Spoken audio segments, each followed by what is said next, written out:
Eh bien, bonjour ou rebonjour et bienvenue donc à ce premier webinaire. Alors pour ceux qui m'ont jamais croisé sur le terrain, je me présente. Je m'appelle Julien, je mets en œuvre nos solutions de gestion technique et énergétique du bâtiment, qu'on appelle aussi GTEB. Et à côté de ça, eh bien, je suis responsable de l'équipe qui déploie sur le terrain. Je suis très heureux de vous accueillir aujourd'hui. Nous allons parler de comment diminuer vos consommations. Alors c'est un sujet qui est d'actualité mais qui est aussi très large. Donc on va se consacrer uniquement à la partie énergie et fluide. Ce webinaire va durer environ 30 minutes. Si vous avez des questions, n'hésitez pas à nous les poser, on vous répondra à la fin de la présentation. Donc à mes côtés, j'ai Sébastien. Bonjour à tous, très heureux de vous accueillir pour ce premier webinar. Donc, je suis Wissien, tout comme Julien, donc pour la société WIT qui se trouve sur Nice, une société de 60 personnes, là sur le marché depuis 35 ans pour vous fournir les solutions en fait de gestion technique et énergétique du bâtiment. On est le lien en fait entre l'homme et le bâtiment pour faire simple. Donc voilà, je suis concepteur produit, donc on peut parler de techno ensemble, on peut parler aussi de métier et de réduction de nos consommations. C'est l'objet de ce webinaire. Alors maintenant, pourquoi sommes-nous là? Très clairement, qu'allons-nous apprendre aujourd'hui? Comment allons-nous articuler un petit peu ce webinaire? Ah, on va vous partager des conseils clés, des retours d'expérience, en fait, une méthodologie qu'on a expérimentée sur le terrain au fil de ces années, pour vous aider à évaluer et suivre les performances de vos bâtiments, à comprendre vos consommations, c'est important avant d'agir, sensibiliser les occupants, vous verrez ce sont nos premiers alliés, et contrôler les équipements ainsi que leur consommation. Donc voilà, là ce sont les éléments clés qui vont nous permettre de construire une démarche comme on va vous le présenter, de réduction de vos consommations. Donc des démarches, il y en a plusieurs. Nous, on a choisi de vous en présenter une qui est liée à notre expérience et qui est éprouvée sur le terrain, qu'on appelle la démarche des 3 A. C'est une qui se constitue de 3 étapes principales, donc l'on va parcourir pendant ce webinaire. Première étape, l'acquisition. On peut dire aussi de la mesure, le monitoring, le comptage, on peut mettre plusieurs noms là-dessus, si on va chercher l'information, l'analyse, que Julien vous détaillera, et ensuite la partie action. Après avoir analysé, on agit. Donc je vais laisser la place à Julien pour vous introduire cette partie acquisition, et je vous revois dans quelques secondes. À toi Merci Julien. Sébastien. Donc en effet, donc la première partie, c'est l'acquisition. En fait, c'est notre premier A. Donc on va récupérer un maximum de données. Donc on va avoir un premier défi à relever qui est d'identifier les énergies. Alors quel que soit le type de bâtiment, un établissement scolaire ou une usine de production, on va toujours retrouver les mêmes lieux clés, comme un TGBT, un tableau divisionnaire, une chaufferie ou des locaux techniques. Et c'est enfin dans ces lieux clés donc on va retrouver nos énergies avec nos différents compteurs, le compteur d'eau, de gaz, d'électricité, d'énergie thermique. Mais c'est aussi dans ces lieux clés que l'on pourra rajouter d'autres systèmes de comptage, d'autres capteurs, d'autres compteurs, encore mieux mesurer et connaître le bâtiment. Je vais laisser la main à Sébastien pour la suite. Merci Julien. Donc on parle de bâtiment et on parle aussi de tout ce qui est connexe au bâtiment. Nous on est spécialiste du bâtiment, donc on considère qu'un bâtiment en fait est un système multi quelque chose. Donc on dit multi-énergie, multi-technologie, multimédia. Quand on parle de système d'acquisition, bien entendu. Donc là aujourd'hui, je vais vous parcourir dans ce sous-chapitre en fait, quelles sont ces multi-énergies, multi-technologie et multimédia, et comment en fait on va aller chercher l'information pour pouvoir ensuite passer aux autres étapes. Dans un premier temps, on parle de multi-énergie. Alors, Julien vous l'a dit, plusieurs énergies disponibles qui sont associées à l'usage du bâtiment, mais, mais pas que. Les énergies, on peut dire qu'il y a des systèmes d'acquisition, on peut dire qu'il y a des compteurs associés à ces énergies pour aller mesurer les usages. Et on peut prendre, et dans ces compteurs, il y a aussi leur nombre, la granularité, le réseau, on peut dire, de comptage, qui va être dépendant du type de bâtiment. Donc là, on a ciblé le bâtiment, on connaît son usage et on doit prévoir que dans son système d'acquisition, inséré dans sa GTEB, on a un système de comptage en fait adapté au nombre de compteurs sur site. Donc il faut qu'il soit évidemment évolutif. Dans le logement, par exemple, on va avoir un nombre de compteurs électriques qui peut être relativement important, ou au nombre de sous-départs liés aux usages de la RT 2012. Donc on a 5 usages à mesurer, notamment dans le logement, alors que par exemple pour le départ de compteur d'eau, on n'aura qu'un seul compteur. Dans une industrie, un autre usage, un autre type de bâtiment, on va avoir une industrie agroalimentaire par exemple, on va avoir en fait besoin d'un sous-comptage en eau qui peut être conséquent. Donc un réseau de compteurs d'eau important avec une finesse et une granularité nécessaires. Prévoyons donc une GTEB vous permettant d'aller adresser un nombre de compteurs important pour avoir une finesse et une granularité intéressante lorsque vous allez me faire la mesure de ces différents départs. Évidemment, on a parlé d'énergie, c'est la principale source en fait et vecteur de consommation. Par contre, il y a d'autres grandeurs dans le bâtiment qui sont intéressantes pour nous aider à réduire nos consommations. On parle notamment de la température, de l'hygrométrie, d'autres grandeurs d'ambiance qui peuvent nous aider à faire ça, on le verra plus tard dans le webinaire. Donc prévoir que ce système d'acquisition soit évolutif pour aussi pour permettre d'aller quelque part mesurer ces grandeurs-là. Maintenant qu'on a un peu ciblé ce que l'on va faire, il y a le comment, c'est-à-dire comment on va le faire. Comment allons-nous récupérer cette information? On a choisi de vous partager aujourd'hui 4 technologies que l'on retrouve classiquement dans le bâtiment et sur lesquelles on va devoir en fait être interopérable. Ces 4 technologies, on a choisi de vous les comparer avec ces petits diagrammes-là selon 4 critères. Donc commençons par la technologie impulsionnelle, c'est la technologie la plus simple, donc c'est une impulsion tout ou rien. On va aller chercher un seul compteur, c'est sur 2 fils. C'est assez rudimentaire avec un prix adapté. On va chercher un index de compteur, une énergie, un volume consommé de gaz, d'eau. C'est relativement simple.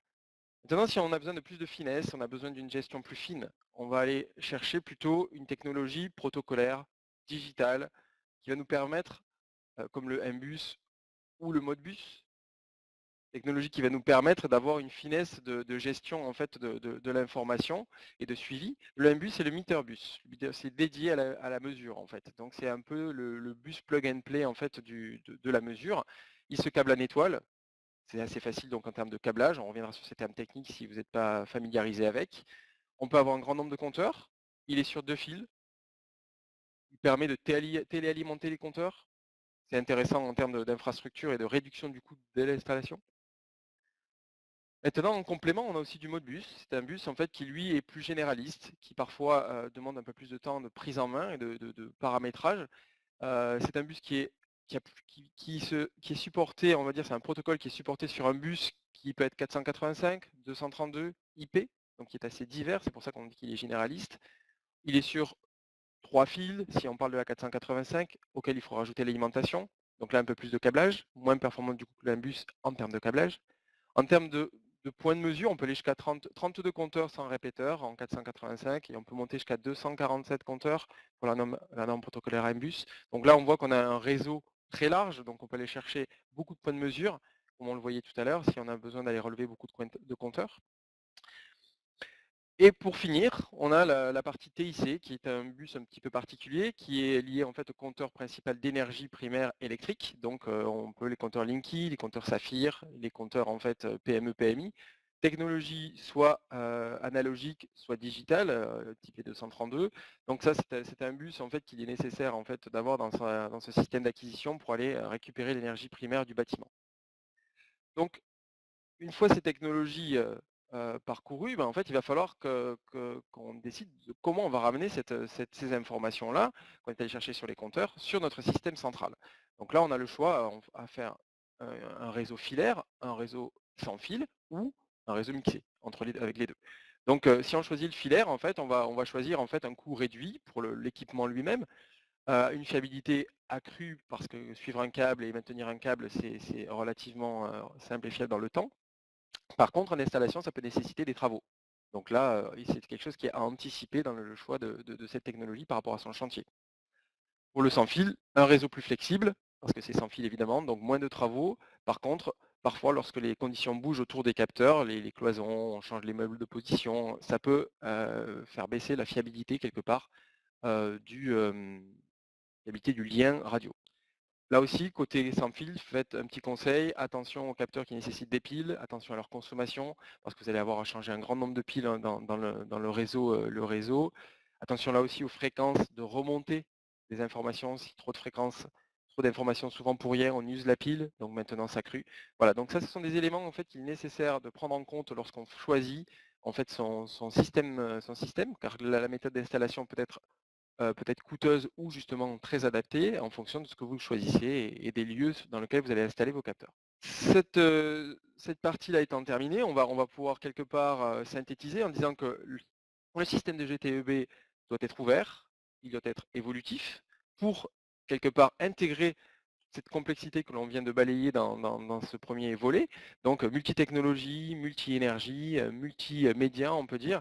Donc prévoyez que votre système GTB puisse le faire et vous pourrez passer assez aisément à la deuxième étape que Julien va vous présenter, qui est l'étape d'analyse. En fait, une fois qu'on a la donnée, ben, on passe à la partie analyse. Monsieur Julien, à vous les studios, je vous passe la main. Merci Sébastien. Donc en effet, la deuxième étape, la partie analyse, en fait, c'est notre deuxième A, si besoin. Donc il va falloir donc analyser. Alors pourquoi analyser? Eh bien déjà pour mieux connaître le bâtiment et le recoller à une réglementation thermique. Alors la réglementation thermique que tout le monde connaît, c'est la RT 2012, qui exige donc une consommation maximum en énergie primaire de 50 kWh par mètre carré par an. Pour des bâtiments rénovés, on monte à 150 kWh par mètre carré par an en énergie primaire. Il faut savoir qu'un bâtiment moyen consomme à peu près 250 kWh par mètre carré par an d'énergie primaire. Alors à chaque fois je précise la énergie primaire, mais qu'est-ce que c'est l'énergie primaire? Eh bien c'est la somme totale de ce que consomme votre bâtiment. Alors il y a l'électricité, bien sûr, donc 1 kWh électrique équivaut à 2,58 kWh d'énergie primaire. Et on ajoute à cela tous les autres types d'énergie, gaz, fuel, énergie renouvelable. Donc 1 kWh de ces autres énergies équivaut à 1 kWh d'énergie primaire. Donc c'est bien la somme totale de ce que consomme le bâtiment. Pour analyser, eh bien, tout simplement pour mieux connaître le bâtiment, pour connaître aussi sa consommation d'énergie primaire et lui affecter une étiquette énergétique. Maintenant, Sébastien va nous parler d'indicateurs. Eh bien oui, donc une fois qu'on a les données, ben, on a besoin de les comprendre. C'est ça qui est important également pour pouvoir décider. Donc on a besoin de se créer des indicateurs qui sont de plusieurs natures. On en utilise 3 très classiquement dans nos tableaux de bord notamment. Alors l'indicateur par usage, donc on classe l'information, on classe la donnée pour avoir des usages, donc l'éclairage, le chauffage, l'eau, la consommation par usage, pour bien comprendre en fait comment fonctionne le bâtiment. Si c'est une industrie agro, c'est pas la même chose qu'un logement, c'est pas la même chose que des bureaux, du tertiaire.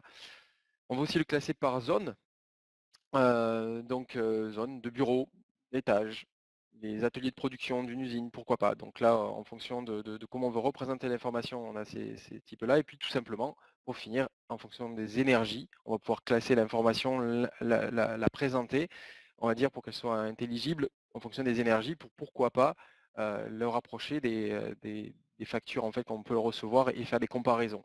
Donc là, 3 indicateurs qui sont nécessaires à ce que l'information soit intelligible, qu'on comprenne bien sa consommation. Comprendre, c'est vraiment le premier pas qui nous permet après de pouvoir continuer à analyser et décider. Donc cette mise en forme est essentielle en fait. Donc choisir un système de GTEB qui vous permette quelque part de faire ce type de classement de l'information est essentiel. Donc maintenant que j'ai ces données, bah, qu'est-ce qui se passe, cher Julien, lorsqu'il y a éventuellement une dérive? Eh bien, à partir de ces indicateurs que tu nous as expliqués, eh bien, on va pouvoir placer des seuils d'alerte pour avertir un gestionnaire du bâtiment. Donc pourquoi alerter? Eh bien, pour éviter les surconsommations et les dérives. Alors l'exemple le plus simple que je peux vous donner, dans votre logement, si vous avez une légère fuite d'eau, ça peut passer complètement inaperçu. Par contre, à la fin de l'année, vous allez avoir une facture salée. Pour un logement, peut très vite monter entre 150 et 200 € par an en plus sur votre facture. Donc il va falloir surveiller le bâtiment, essentiellement quand le bâtiment est inoccupé, puisque c'est à cette période en fait que le bâtiment consomme le moins, et donc alerter un gestionnaire du bâtiment en lui envoyant un email, un SMS ou un message vocal. Maintenant, Sébastien, eh bien, comment impliquer les occupants? Bien, cher Julien, déjà, pourquoi impliquer les occupants? Ça, c'est une question intéressante. Ben, les occupants, ben, c'est notre premier bras armé, c'est notre premier levier, en fait, de vecteur de réduction de la consommation, puisque l'occupant, en fait, n'est pas simplement quelqu'un de passif, en fait, qui fait partie du décor. L'occupant est un vrai acteur qui réalise des éco-gestes, en fait, parfois ben, sans le savoir, mais le but, d'afficher les consommations, c'est qu'il sache en fait ce qu'il est en train de faire et l'impact qu'il a réellement sur la consommation du bâtiment et sur la réduction évidemment de cette consommation au fil des éco-gestes multipliés et au fil aussi de son apprentissage. Car en fait, afficher, c'est aussi un outil pédagogique. Ça permet d'apprendre, hein, tout dépend des tableaux de bord que vous créez bien évidemment, ça permet de prodiguer une certaine volume d'informations, c'est un outil pédagogique et donc l'utilisateur, l'occupant du bâtiment va apprendre et va se bonifier en termes de réduction d'énergie, d'éco-gestes. Et des études montrent que 5 à 7 en fait, de réduction de consommation peuvent être atteintes en affichant. En affichant dans un hall, pourquoi pas, de bâtiment, en affichant sur une tablette au travers d'une application ou sur un smartphone, ou un intranet dans des bureaux, pourquoi pas, lorsqu'on est au sein d'une entreprise. Donc, un système de GTEB doit nécessairement posséder en fait, des interfaces graphiques intelligibles qu'on puisse afficher et qu'on puisse en fait mettre en forme pour impliquer l'occupant qui va nous aider grandement dans notre chasse en fait à l'économie. Donc pour terminer, cette deuxième partie, donc on a vu qu'il y avait plusieurs gisements en fait, possibles en fait, et qu'il faut travailler, de manière, complémentaire en fait. Le premier gisement, c'est avoir de bons indicateurs, comprendre l'information qu'on est allé chercher, hein, dans la partie d'acquisition, comprendre cette information, la mettre en forme, qu'elle soit intelligible pour notre gestion propre, pour le gestionnaire du bâtiment, mais aussi pour les occupants, qu'on verra tout à l'heure. Donc il faut également, lorsque ces indicateurs dérivent, pouvoir en être alerté. Le gestionnaire du bâtiment, celui qui a le contrat de performance énergétique, doit savoir qu'il y a des dérives et attention, on les surveille et on agit évidemment. Et au final, on a simplement l'affichage, comme on a dit tout à l'heure, avec des tableaux de bord intelligibles qui permettent à l'occupant d'être un vrai acteur en fait, de la réduction de la consommation de votre bâtiment. Maintenant, je vais laisser la place à notre homme d'action qui va vous décrire ce que l'on peut faire. Une fois qu'on a fait l'acquisition, une fois qu'on a fait de la mise en forme et l'analyse, on a les éléments pour agir durablement dans le temps et maintenir les performances du bâtiment. Donc je laisse la place à Julien pour cette partie-là. À toi Julien. Merci. Eh bien oui, donc notre troisième partie, la partie action, donc c'est notre troisième A. Si besoin, il va falloir agir. Alors comment peut-on agir? Il y a trois grandes étapes. Il y a la planification, l'anticipation et le délestage. Donc je vais développer tout de suite ces trois grandes étapes. Alors la planification, alors c'est pour moi le moyen le plus efficace, hein, pour réduire la consommation, pour réduire les factures d'énergie. L'exemple le plus simple que je peux vous donner, pour des bureaux, on sait très bien que des bureaux, eh ben, ils sont pas occupés 24 heures sur 24.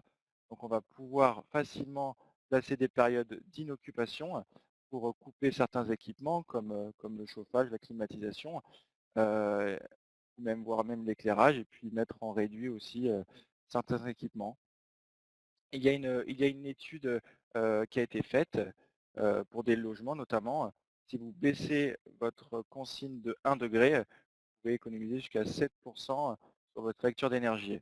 Donc la planification est vraiment un moyen important et efficace. Maintenant, si vous voulez aller un peu plus loin, vous allez pouvoir anticiper, c'est-à-dire avancer la planification.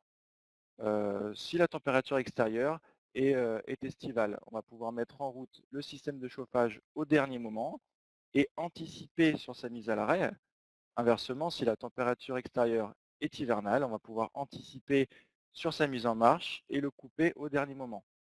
Alors, certains pourront penser que, eh bien, en anticipant un système de chauffage, eh bien, c'est augmenter le temps de fonctionnement, ce qui est vrai, et c'est aussi augmenter les consommations. Ça, c'est pas forcément vrai. Il faut savoir qu'un système de chauffage anticipé aura un meilleur rendement qu'un chauffage mis en route à pleine puissance au dernier moment. Il y a aussi d'autres paramètres à prendre en compte, comme les prévisions météo.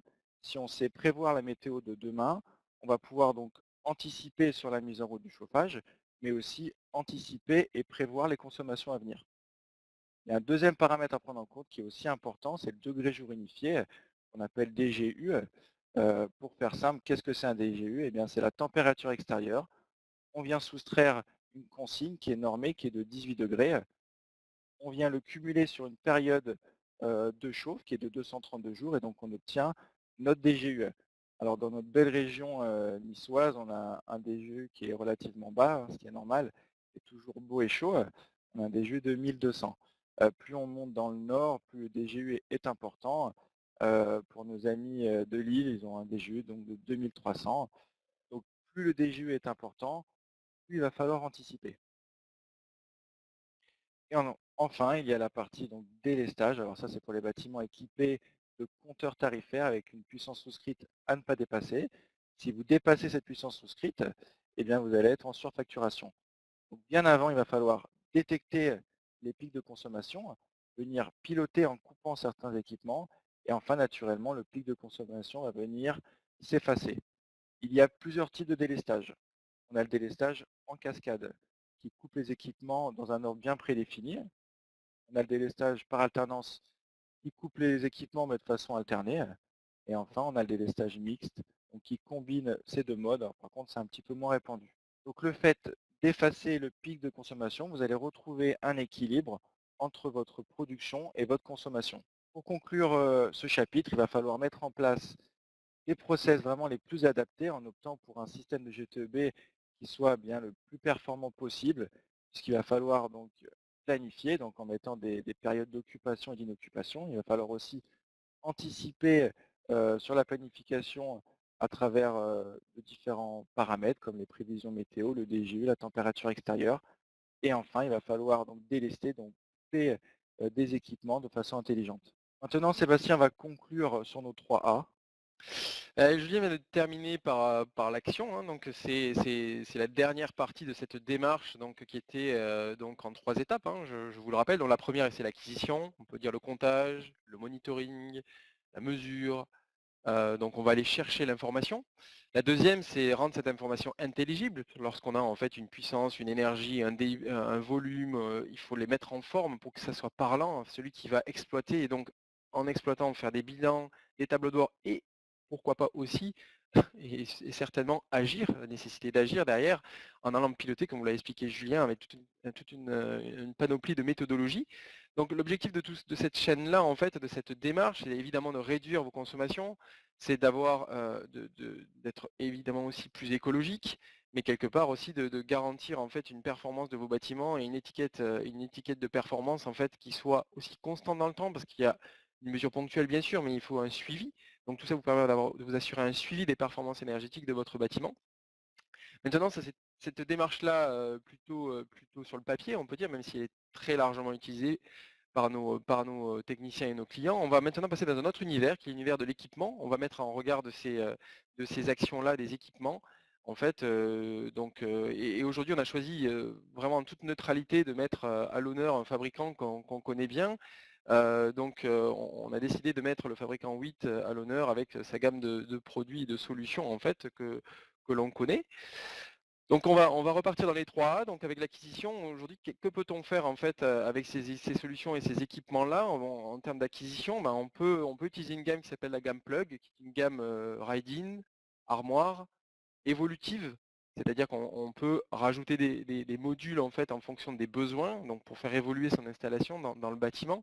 Donc un plug, ça ressemble à ce type de petites cartouches en fait qui va s'installer sur un fond de panier Ride-in. On va aller relever les compteurs Imbus, les informations tout ou rien en impulsionnel, la partie de téléinformation client, qu'elle soit en analogique ou en numérique, sur les compteurs PME, PMI par exemple, ou Saphir. On va aller chercher en fait tout ce qui est Imbus et Modbus, notamment Modbus en 485, on le fait également aussi en IP. Donc ça, une gamme évolutive multi-énergie. On a également une gamme spécifique en fait que l'on a développée qui est la gamme Squid, qui est la gamme Squid ELEC notamment. C'est une gamme, et notamment dans sa version 2, hein, on peut dire, qui sort cette année, qui est une gamme en fait, qui est une gamme de sous-comptage ELEC, en réseau, en bus, qui est plug and play, qui peut aller mesurer de quelques dizaines d'ampères à quelques milliers d'ampères en fait, en fonction des zones dans lesquelles vous vous trouvez dans le bâtiment. Si vous allez sur un site de production ou dans un TGBT, c'est pas la même chose que sur un palier on va dire dans un étage de locaux tertiaires. Donc la gamme Squid ELEC vous permet d'aller faire cette analyse énergétique électrique. Donc voilà, la gamme Plug, la gamme Squid, on va chercher l'information et bien sûr, qu'est-ce qu'on en fait après? On va aller l'analyser. Donc nos solutions nous permettent de le faire. Donc Julien va vous décrire un peu ce que l'on peut faire avec les solutions WIT en termes d'analyse. Merci Sébastien. Donc avec nos solutions, on a 3 possibilités. D'abord, on a nos automates, donc qui proposent nativement des tableaux de bord.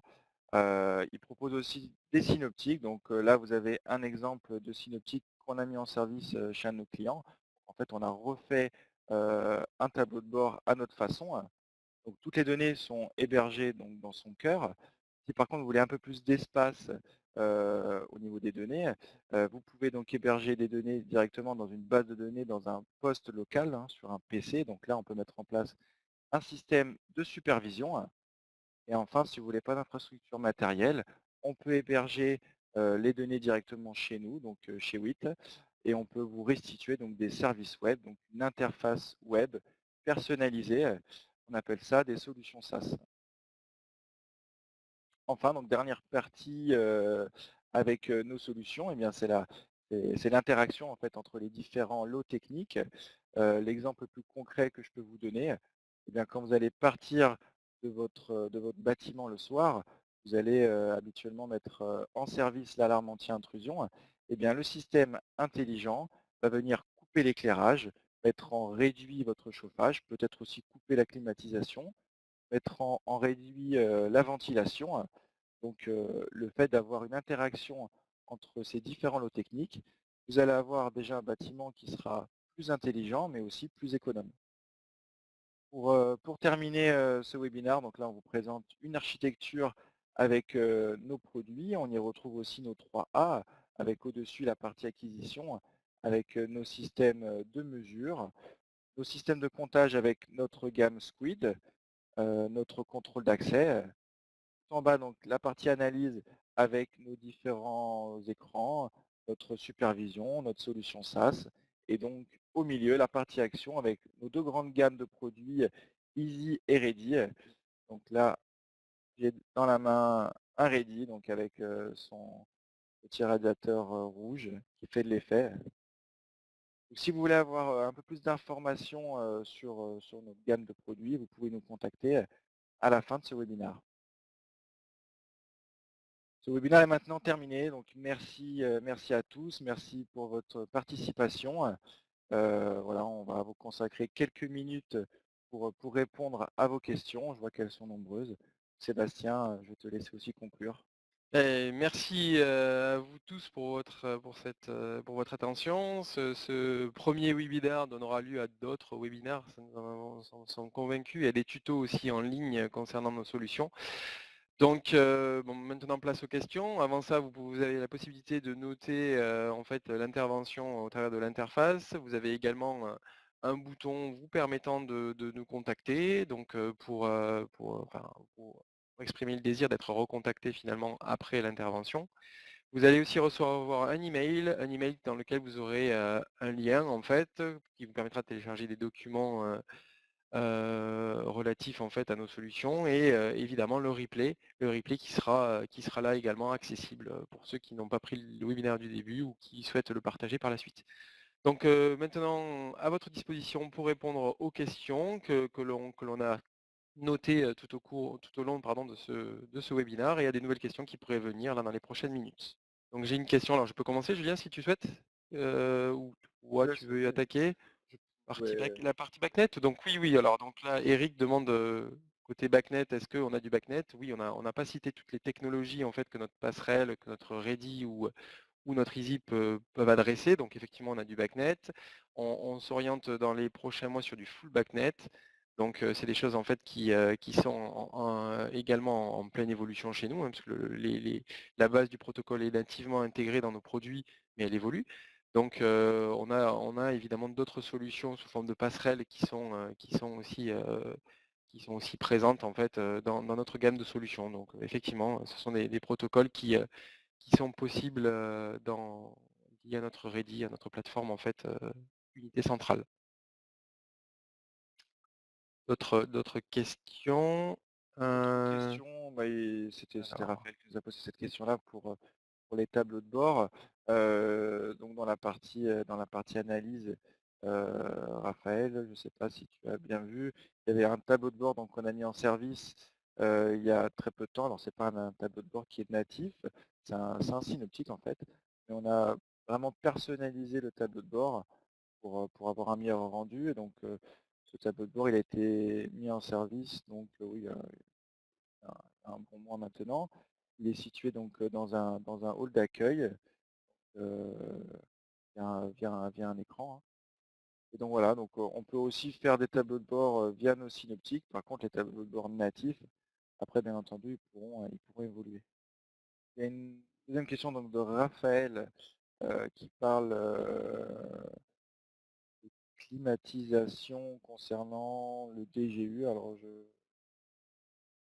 peux nous compléter Raphaël, vraiment.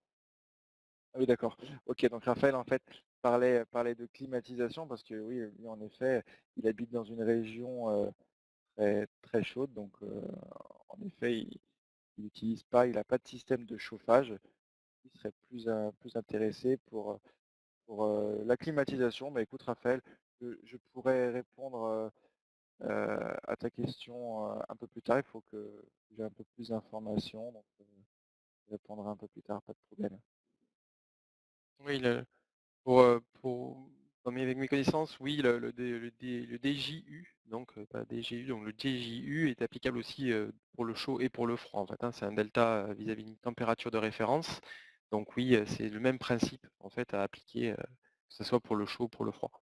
La consigne sera peut-être différente parce que pour le chaud, on a une consigne qui est de 18 degrés. Pour le froid, il faut voir à quelle, Mmh. température, la consigne est appliquée.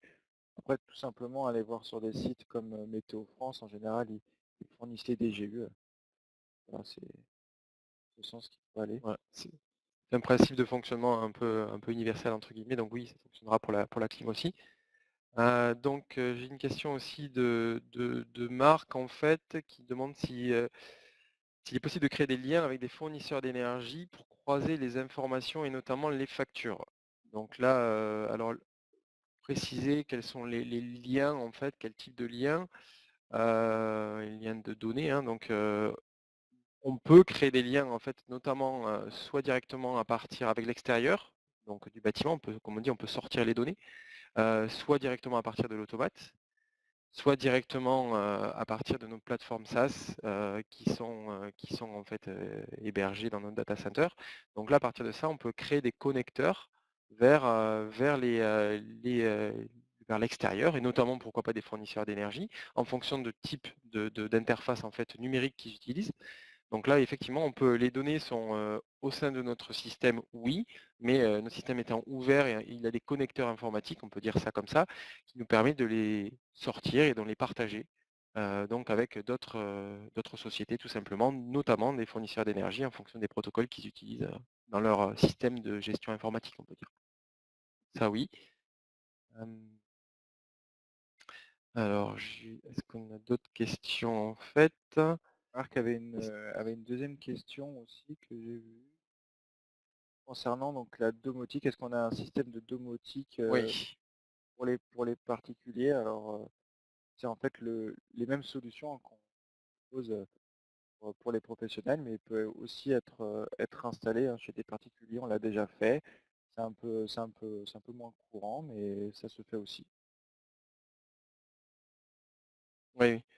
Oui, on a un système, en fait, nous, on appelait notre système à l'époque pour vulgariser, c'était la domotique pour le professionnel. Parce qu'on avait du mal à expliquer les concepts de GTEB, GTC à certaines sociétés, il y a de ça quelques dizaines d'années, hein. Donc on essaie de faire le parallèle avec la domotique. Donc oui, on peut. On a des organes en fait locaux, en fait, c'est-à-dire soit des éléments de contrôle en fait qui sont disponibles localement, qui peuvent être disponibles dans une pièce ou qui peuvent être un logement.